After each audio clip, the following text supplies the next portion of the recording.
Alrighty, well, we are 2 after, so we'll get this going. Good afternoon, everyone. Thank you so much for joining us. I am Jennifer Hart.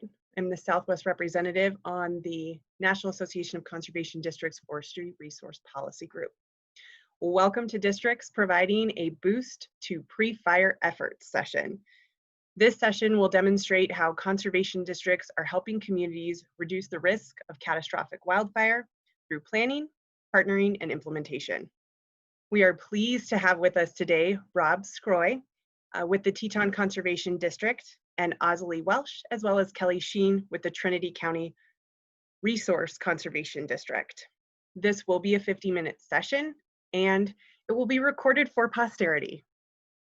Everyone should remain on mute for the duration of this session. This will reduce any potential feedback and optimize our session's audio.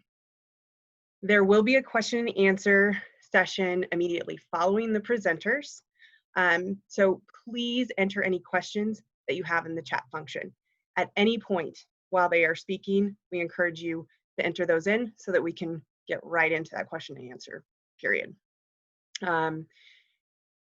If anyone has any further questions once we finish the session, we encourage you to reach out to our NACD forestry specialist, Mike Beacom, and you can find all of his contact information on the NACD website.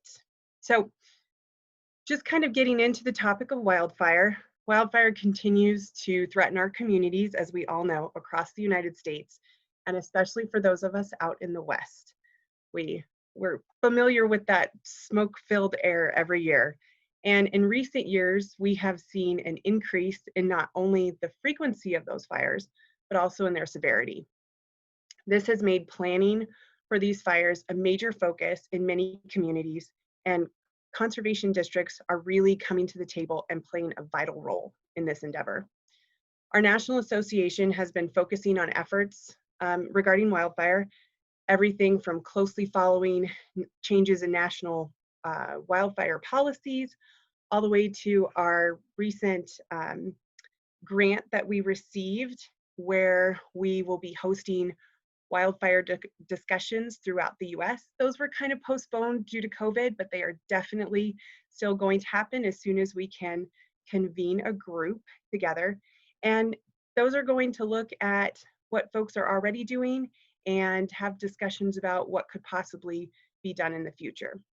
So this afternoon, we're going to hear about some of these efforts, not the NACD ones, but ones that are being done locally across the US. And hopefully it will give you some great ideas and ideas for activities that you can do in your own district. So our first presenter today will be Robb Sgroi. Robb is a land resource specialist with the Teton Conservation District in Jackson Hole, Wyoming. Robb works on projects including range management and monitoring, irrigation improvements, wildfire risk reduction, and providing support in soil and erosion control. Robb served as the trail supervisor with the Bridger Teton National Forest, designing, building, and maintaining trails. He also worked as a public affairs specialist and as a writer and editor for the forest planning team with the Forest Service. Robb holds a master's certificate in natural resource management from Virginia Polytechnic and State University, and a BS in biology from the University of Richmond. Robb is a certified wildfire mitigation specialist and a fellow Wyoming. So with that, I'll turn it over to you, Robb.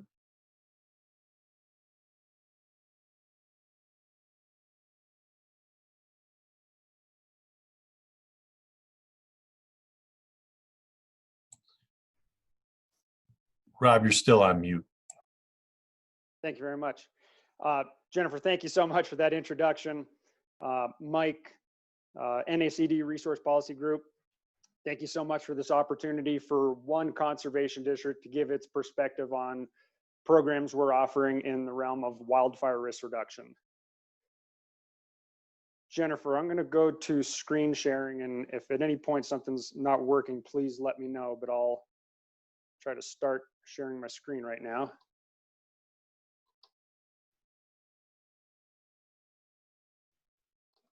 And is that coming through okay? Okay, thank you so much. So again, Yeah, again, thank you for that introduction. A little bit more about my background. I previously worked as a part-time firefighter, wildland firefighter for the Forest Service. So I have a strong vested interest in the safety and health of firefighters. Also work as a certified arborist. Been with the Conservation District for 13 years. It's been a tremendous opportunity to work for public and natural resources. So a little bit about how our program started. Teton Conservation District, I'll just call it TCD, is part of a regional wildfire coordinating group and has been so for over a decade.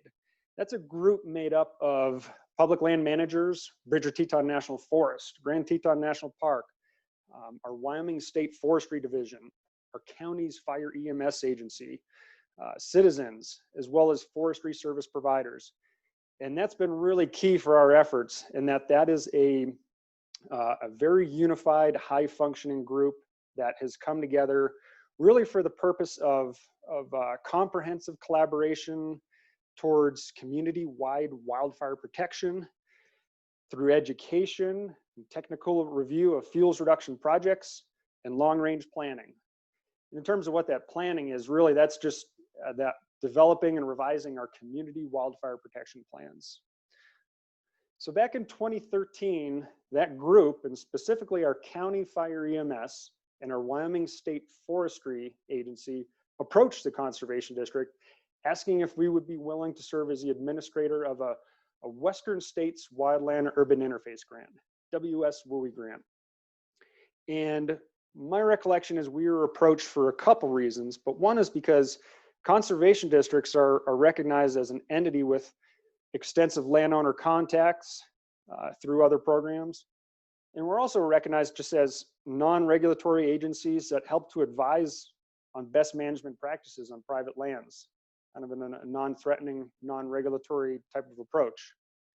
So we decided that we would indeed help to start a program from scratch to administer that grant, and really give a lot of credit to our Wyoming State Forestry Division in the early years to help us get that program off the ground. And then would also like to just thank my board and staff at Teton Conservation District for their support of this program over the past 8 years. So the Teton Area Wildfire Protection Coalition, just a photo of our group here, an event at a Wildfire Community Preparedness Day. So what are the services that we're offering? What are we actually doing for the public? Two main services that I want to dive into are essentially a parcel level overview that we offer for private landowners, and then a subdivision or neighborhood scale program that we offer for larger contiguous blocks of land. So our wildfire risk overview, that's a name specifically chosen with guidance from the National Fire Protection Association, one that doesn't have mitigation or assessment in its terminology, as their surveys have really shown people tend to associate that terminology at times with things like litigation, mitigation, or assessment and being taxed.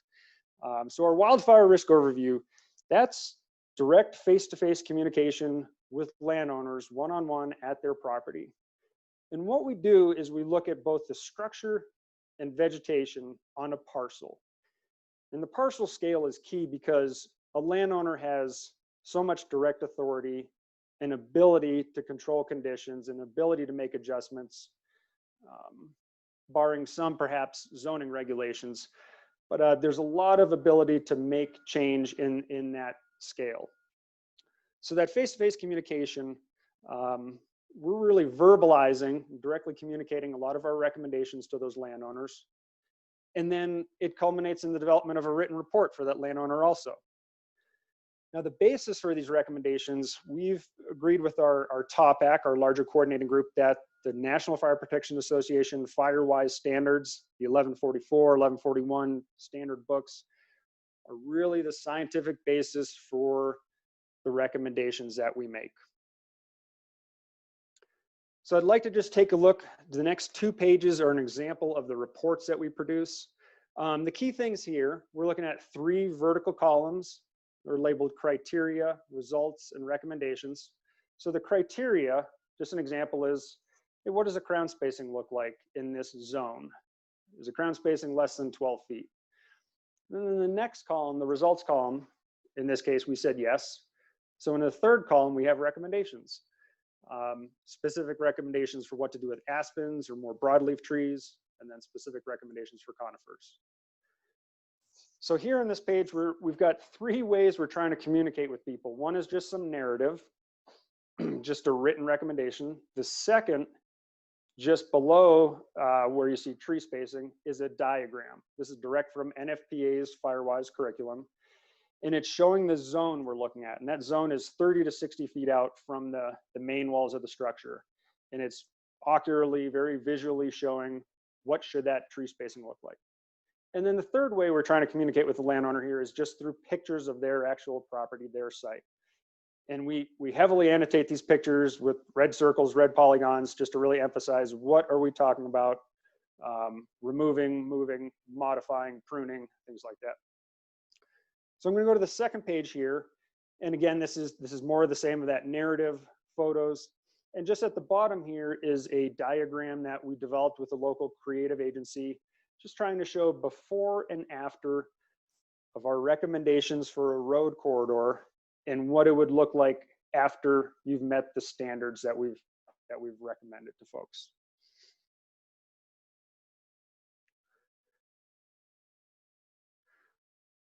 So actually, I'm going to back up 1 second. Let's see.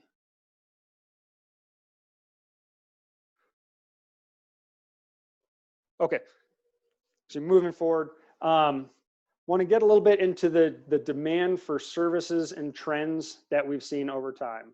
So we've got 2 bar graphs here.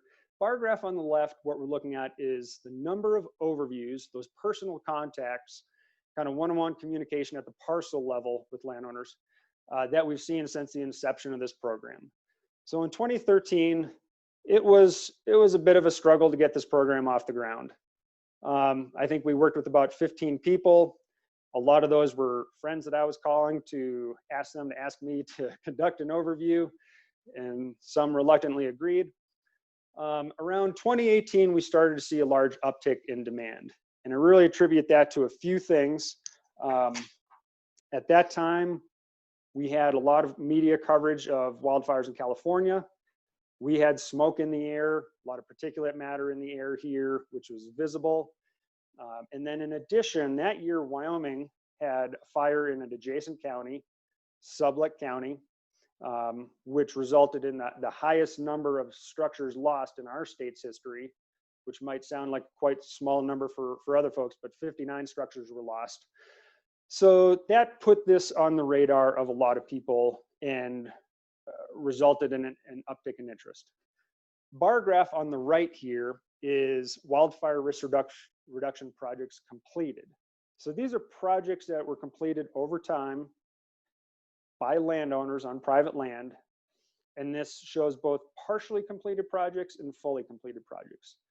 So in year 2014, giving folks a year to actually implement what we recommended, we saw maybe 10, 12 projects fully and partially completed. And then we've moved up to about 36 in this past year. Stepping back 1 second, I'd mentioned we have 2 general types of programs, parcel level overviews, and then neighborhood subdivision scale overviews. Our neighborhood program, that has come about because I think like any of our other natural resource programs, once we start talking to people about an issue on their land, they look over the fence. So oftentimes folks are starting to look at adjacent private lands. They're looking at adjacent state and federal public lands. They're looking at their own common space, their own roadways. So we've tried to give a program with a kind of a next step, a segue to addressing other components of wildfire risk reduction. And the main piece there being the ingress egress, folks' ability to safely get out and if evacuation needs to take place, as well as the ability for firefighters to safely come in and come out when they are tasked with protecting structures. Both those programs, we have cost sharing involved. So that probably gets us a seat at the table, I think almost with equal footing as our technical assistance.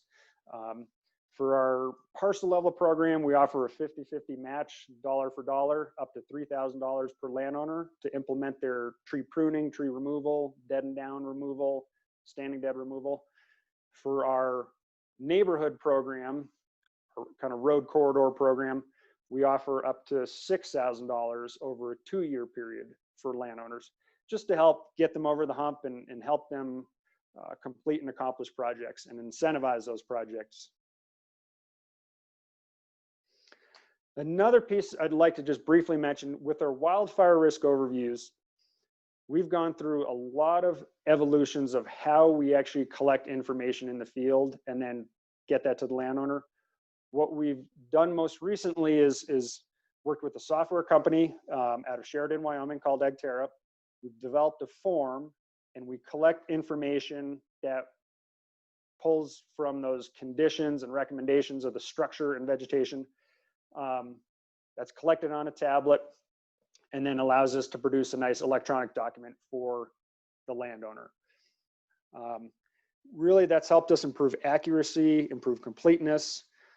It means less research into details and specifics, not having to refer back to those NFPA standards repeatedly, and there's no transcribing. And this has allowed us to really increase the amount of work that we take on and accomplish. It's the form that we produce is a public resource, something I'm more than happy to talk to folks about and provide and share with others. So our messaging and outreach, essentially based on the trends that we're seeing in demand for service, we've really backed off on how much messaging we're putting out there. Most of what's happening is just word of mouth, neighbor to neighbor, as well as industry recommendations. What we're looking at here on the left is just a brochure, a one-page brochure that we send to landowners that are interested in our program. It is, on the bottom right, what we see is just a few simple step-by-step recommendations, how to get involved with the program, how to request an overview, there'll be a site visit, the landowner completes the project, how to submit forms for reimbursement. In the upper right corner, this is a real key piece where landowners have told us over and over, it is so important to show future clients what a project looks like, showing before, showing during, showing after. It's got to be very ocular, it's got to be very visual. And so we've spent a pretty extensive amount of time trying to document pictures in those stages. I'm going to click this link here also, which will take us to our website, just to show a few more examples of how we tried to display this to meet that request.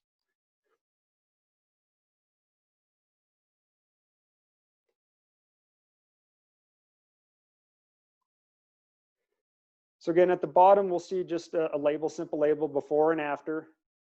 I'll toggle back and forth between a few. So again, back to the before and then the after. Generally, what we're seeing is we're removing conifers that were close to the house. We're pruning limbs away from the wall and roof surfaces. And we're trying to show folks that this isn't a clear cutting. Really, we just want to find the right species in the right arrangement. And we want to help retain those other values, whether it's shading or cooling of the home, screening, wildlife habitat. Those are all important to us too. Back to the PowerPoint here. Okay, so a little bit on just our program results and quantification of those results. What we're looking at here, we're going to look at two similar maps. This map shows white polygons. Those polygons represent mainly private land parcels in our county. There's about 15,000 of those. We also see polygons that are shaded, kind of filled in, and we see polygons that are hollow. So step back just a little. We've got 15,000 of these parcels. As we've moved through this program, we've tried to get a handle on who do we need to work with? Can we work with all of them? What does our workload look like? And what are our long-term goals? Using Google Earth, using GIS, and just trying to quantify some of these things, we were able to do a few exercises to trim out things like vacant parcels, trim out certain areas, say agricultural parcels typically in our county don't have structures on them. That helped us reduce our number to about 6,000 parcels where these are important places where we need to be reaching out to the community. And that told us we've got a few careers worth of work. At the rate we're going with 100, 150 a year, we've got a long road ahead of us. This map, essentially we chose Google Earth as a platform where we wanted to be able to show people, where we wanted to be able to work with a variety of stakeholders with different GIS skill sets. So we picked a platform that's relatively easy to use, inexpensive. Just to show what's going on here, these hollow polygons, we'll see both yellow, red, turquoise. These are areas where our conservation district has worked with landowners. The yellow hollow polygons, that's where someone's had an overview completed. Red hollow, that's where a landowner has partially completed a vegetation management project. They've done some tree removal, some tree pruning. And then turquoise, that's where the landowner has fully completed a vegetation management project. Now these solid blocks, kind of a light yellow, dark yellow, red, that's where our partners at the county, the building official and the Fire EMS Prevention Bureau, that's where they're actually regulating new development according to our county's building codes. And those parcels all have had to build or remodel to a very high level that meets International Code Council standards. Hey, Rob, just to let you know, you probably got about another minute. Okay, gotcha. Thank you so much. So this second map, red photo, we're looking at a prescribed burden by the Forest Service. This larger blue block, that shows a subdivision level community protection program grant through state forestry. What we're trying to collectively show is the landscape level work of all of our partners and collectively what all that collective wildfire risk reduction work looks like. We've had tremendous support from two groups, both the Forest Service's Community Mitigation Assistance Team to assess our programs, give advice on how to be more effective. And very interestingly, Wildfire Research, group of social scientists, economists, and researchers are currently working with us to compare social surveys, landowner perceptions with objective field assessments and conditions on the ground to help us build more evidence-based programs. So I don't want to go over my time limit here. Thank you so much. Really, really see this as a developing profession in some ways.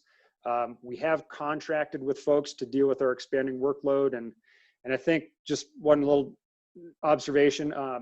You know, see a variety of people in this field between firefighters, foresters, and educators.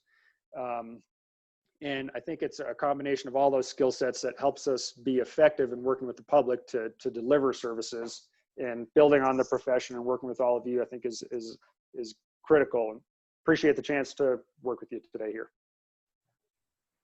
Thanks so much, Rob. That was a great presentation, really cool information. Love the use of new technologies that you have there, and I'm sure you will have a ton of questions by the time we're done with this session. So to move things right along, we'll move into our second presenters. With us today is Azalie Welsh, as well as Kelly Sheen with the Trinity County Resource Conservation District. Azalie is the Forest Health Project Coordinator, and she works, her work involves coordinating a fuels reduction and forestry program that implements on-the-ground wildfire effects mitigation treatments on both private and public lands in Trinity County, which is in California. With experience in forestry and fire ecology, she has experience in fire modeling, civiculture, and other aspects of forestry and fire science. Azalie holds both a master's in forestry and a bachelor's of science in forestry and natural resources from the University of California at Berkeley. She has previously done forestry, fire, and natural resource related work for the California Department of Forestry and Fire Protection, the University of California, California State Parks, and others. Kelly Sheen is the district manager of the Trinity County Resource Conservation District. Kelly has been working with the district for 25 years. He started working 25 years ago doing data entry and information technology management, and his interest in computers and geography helped build the district's well-regarded GIS department. So thank you, Azalie and Kelly, for being with us today, and we look forward to hearing about the work you're doing out in California. Hello, everybody. Good afternoon. As Jen mentioned, my name is Kelly Sheen, District Manager for the Trinity County Resource Conservation District. I'm going to go ahead and do our share screen so we can get into our slides right away here. Just one moment.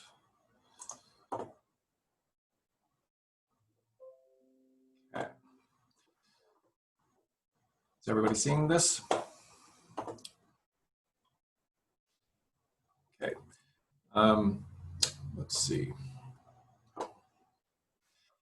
As Jen mentioned, I have been with the district, the Trinity County Resource Conservation District, for 25 years, largely as a geographic information systems manager, building basically the county's entire database from bits and pieces from a lot of the landowners that we have here, and have been involved with the administration of the district for the past 5 years or so. And thank you, Jen, for that introduction.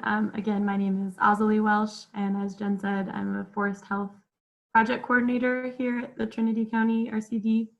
And I am a recent graduate from the University of California, Berkeley, with the Master's in Forestry. And today we're going to be talking to you about our wildfire resilience work in Trinity County, which, for reference, as you can see on the map here, is located in northwestern California in the beautiful Klamath Mountains.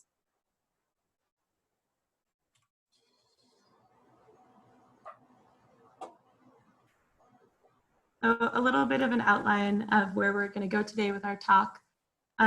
First, we'll give some background about our organization, the Trinity County RCD, and its constituent departments.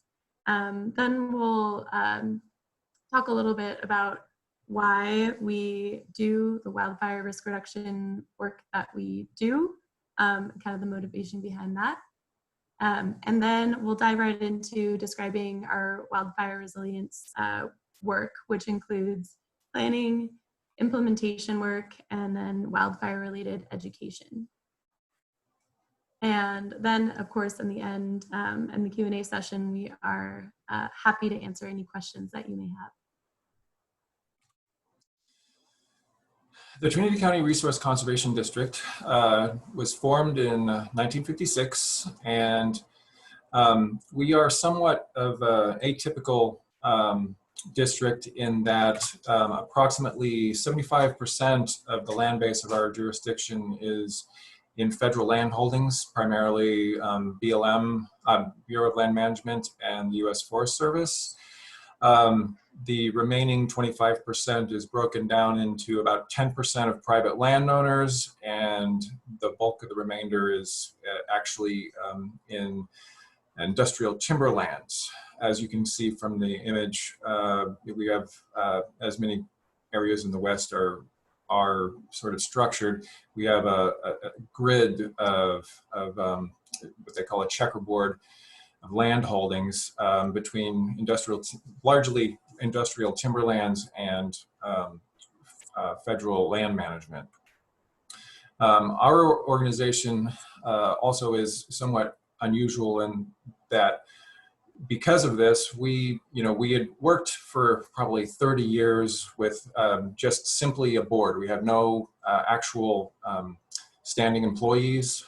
But we were doing, small projects here and there on private lands until about 1990, when we became involved in a large-scale restoration effort in Grass Valley Creek watershed, which is in the easternmost portion of the county.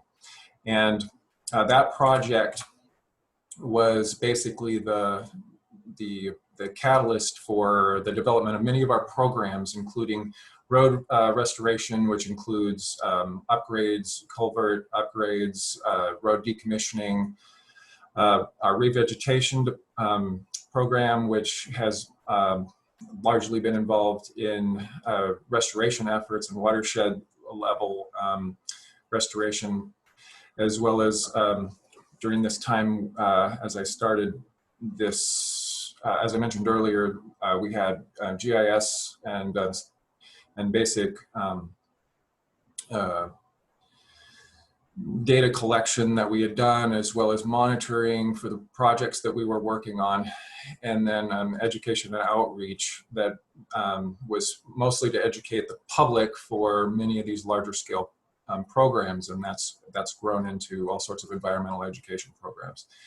Forest Health was a program that developed a little bit later and has since grown with all the large-scale fires that we've had in California, has since grown to about 40% of our operational annual operational budget, totaling last year almost $700,000. In the early days of our organization, we had so many of these programs were somewhat siloed, but as our projects have gotten a lot more larger and more complicated, and our funding streams have been with larger funding sources, we have been doing a lot more in outreach between, there's a lot more interplay between our departments and programs. And these are all generally informed by our partner organizations, as I mentioned, largely the U.S. Forest Service and the Bureau of Land Management, as well as a lot of community input. And we will talk a little bit more about that shortly. So to dive into a little bit of the motivation behind, as Kelly mentioned, the Forest Health Department, which is where most of the wildfire risk reduction programs that we're going to talk about today are housed. Why that department takes up so many of our resources and so much of our time here at our RCD. Why do we work on wildfire resilience, essentially? One major reason is that we're in a very high wildfire risk region. We have steep terrain, a dry, hot Mediterranean climate, and we have dense forests due to a history of fire suppression that we share with most of the Western United States. So we have a very high wildfire risk. And then on top of that, as Kelly mentioned, here in Trinity County, about 75% of our land is owned by or managed by federal land managers. But that ownership and management is fragmented, not contiguous. So that's what's shown in this Google Earth image from a nearby area in Northern California, that these federal lands are abutted and interspersed with private lands, sometimes in a checkerboard, like Kelly mentioned, which is a common pattern in the Western US. And so what you can tell from this image is that these historical property boundaries, which still exist today, are not drawn along ecological boundaries. And so what that means for us is that our management of landscape scale ecological processes like wildfire can really easily get out of sync with the ecology of those processes themselves, unless we really prioritize cross-jurisdictional collaboration across these sort of man-made boundaries that we've made for ourselves. And so this is a real need for this cross-property, cross-ownership fire management, which our funders recognize. And our funders recognize RCDs as central players that have not only rapport with local communities and knowledge of local conditions, but also really strong partnerships with our state and federal partners. And so that unique positioning really allows us to bring together the resources, needs, and goals in terms of wildfire resilience across property boundaries, across different levels of management and different entities. and create just this really effective, collaborative pre-wildfire efforts that for us include planning, implementation, and education, which we'll get into next.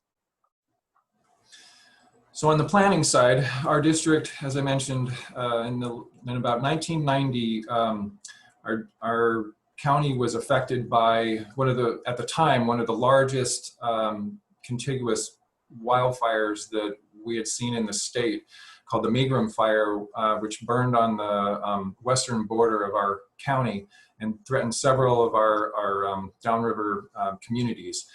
And at that, it served as a real wake-up call for us. It was 110,000 acres, and at that point, there was a number of agency people and organizations and volunteer fire departments that felt like we needed to address fuel management. And so from that fire was born the Trinity County Fire Safe Council, of which we have been the facilitator of that. It's a loose affiliation of agency fire professionals, as I mentioned, VFDs and public individuals for the past almost, I guess now, 20 plus years. In that process, we eventually came to an understanding that there was a need to plan for these particular these events and trying to mitigate their impacts, especially with regard to our communities. And so from that group of that loose affiliation of organizations and agencies and private individuals, we had created, as well as some researchers from the Natural Resources Planning Department of the Humboldt State University, which is about 2 hours west of us. We created the first community wildfire protection plan in the nation that I'm aware of. That document was completed in 2002, when we've had updates in 2010, 2015, and 2020 that our district has been integrally involved with and spearheaded. From those CWPPs, we've been able to basically identify and vet projects that are both important on the landscape to fire professionals within the agencies, as well as the communities that those projects protect. And with that plan in place, we've been very successful at seeking funding to implement those projects. Yeah, so as Kelly mentioned, our planning ties directly into our implementation, which we do through our 2 in-house fuel reduction crews that our RCD hires full-time seasonally each year for about 9 months. And those crews we equip them with the training and equipment necessary to do fuel reduction, like chainsaws and chippers, as well as wildland firefighting certification, so that they can participate in prescribed burning operations. And those crews are then able to go out and work on both private and federal lands across the county. And in order to fund those crews, we use a wide variety of funding sources.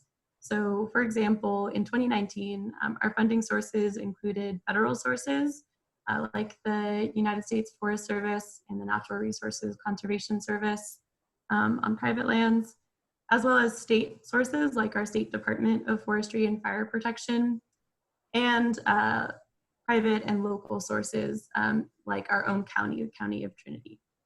And what's unique about us, kind of, like I said, positioned in the center of all these different partners, is that we're able to leverage these different funding sources to make every dollar that we get from each contributor count for more, and really amplify the effect of the wildfire risk reduction that we do in the communities here in our county. So an example of what I mean by that, leveraging those funding sources and amplifying the impact, is the work that we did in 2019 in Salyer, which is in Trinity County. And that work, to give you a sense of how it connects with our planning process, it started off with community members from Salyer attending our community wildfire protection planning meetings and identifying the need, bringing it to our attention, the need for fuel reduction in the community of Salyer. Following that, those community members continued to attend Trinity County Fire Safe Council meetings and further describe exactly what their community's needs were in terms of fuel reduction. And so our RCD, equipped with that knowledge from those community members, was then able to seek funding through a federal funding stream administered by the California Fire Safe Council. And we were awarded that funding in order to do work in Salyer, which in itself was a success. But then with that funding in hand, we were able to leverage that and be awarded additional funding from the Pacific Gas and Electric Company, which is a major utility company here in California. And so they also, with their additional funding to work in Salyer, we were essentially able to double the area that our fuel reduction crews treated in Salyer. So that was a doubly successful venture. So that's what I mean by leveraging these different sources and then creating these really robust efforts. So you have about a minute left. Okay. So another example of that work is work that we did in Junction City that combined 4 different funding sources to create a really robust network of fuel treatments in that community, which had recently suffered severe impacts from a wildfire in 2017, the Helena fire. So they were acutely aware of the benefits of that work in their community, which was great for us to be involved in. And then the third and final branch of our pre-wildfire work here at the RCD is education related to wildfire. So through printed and web materials, as well as events, we reach thousands of people each year with up-to-date information on wildfire preparedness. And one of our foremost examples of that is something that Robb also mentioned in his talk just now, which is the FireWise Communities Program, which is administered through the National Fire Protection Association. So it's a nationwide program, but here in Trinity County, we have some of the highest coverage, if not the highest coverage in the state of California in terms of annual FireWise Community certification, which we are very proud of because basically all of our communities in the county have been certified annually since the 1990s. Which means they are educated and aware of the risks and are doing work annually to mitigate those risks in their communities. And so that pretty much ties together our planning, implementation, and education all work together to build our vision of a wildfire adapted and wildfire resilient county. So thank you to NACD and to Jen and Mike for having us today. Our contact information is here in case there's questions that don't get answered in the Q&A. Thank you. Thank you. Perfect. Thank you so much. That was very informative. Always nice to see what you guys have going on there. I know you have so many issues in California with, all of the different types of land and how close everyone is to these wild, forested areas, and the urban sprawl there has really made it fun. So with that, we will get into some of the questions that we have. Our first question comes from Steve Hedstrom from Montana. This is for Robb. He says, Montana just drafted its forest action plan. I had a lot of difficulty getting the council recognizing the relationship between grasslands, grazing, and fire prevention. Is that common?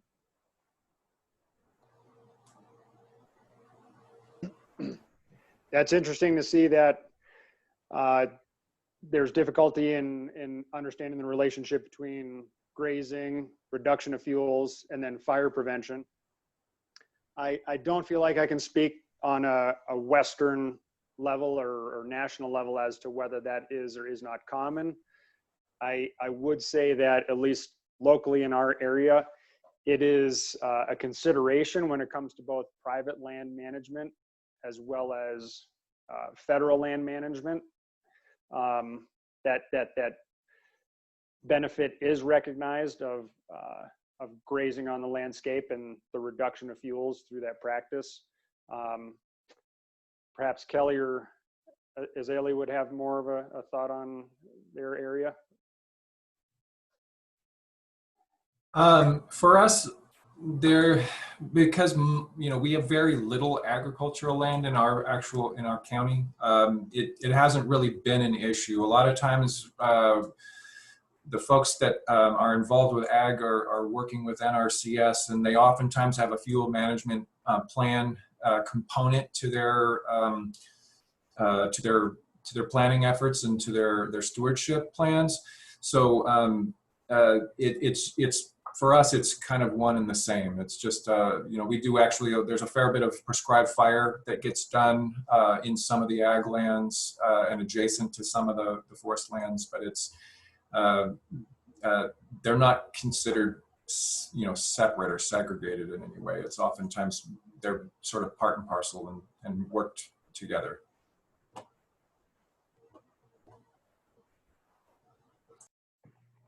Hopefully that gives you some added information, Steve. Remember to chat. We're kind of light on questions, which I'm surprised. So I will do a couple. Rob, how do you fund that 50% cost share? Is that mill levy funds that you guys operate off of, or are you utilizing grant funds to assist those landowners? Sure, thanks, Jen. So how do we fund our cost sharing for work that landowners implement on private lands? For the first several years of our program, we utilized a Western States Wildland Urban Interface grant. That funded a little bit of materials and equipment, a little bit of personnel time, but the far majority of that funding was used for private landowner reimbursements. That grant was tremendous in helping us to build a program, helping to associate us with Wyoming State Forestry Division's expertise. What we found with that grant was just a little bit of a limitation of those projects are all or nothing projects, where a landowner would need to fully complete a project to get any cost share. What we heard from industry, what we heard from landowners was we want a little more flexibility, which comes at the cost of your project is not 100%, so your risk is higher. But what we shifted to was using our district's funding, which comes from property taxes from our mill levy, using that funding to provide the cost share for the program.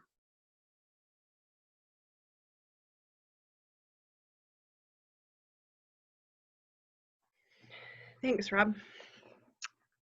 Let's see. I know that you guys have questions out there. I know some RPG members that should be typing away right now. And we're probably at a time where we can close out, Jen. Okay. Well, thank you so much. On behalf of NACD and the Forestry Resource Policy Group, we really appreciate everybody coming on, participating. Thank you to our speakers. Really great information there, and I think some real pearls that people can take back to their district. So thanks, everyone. Thank you.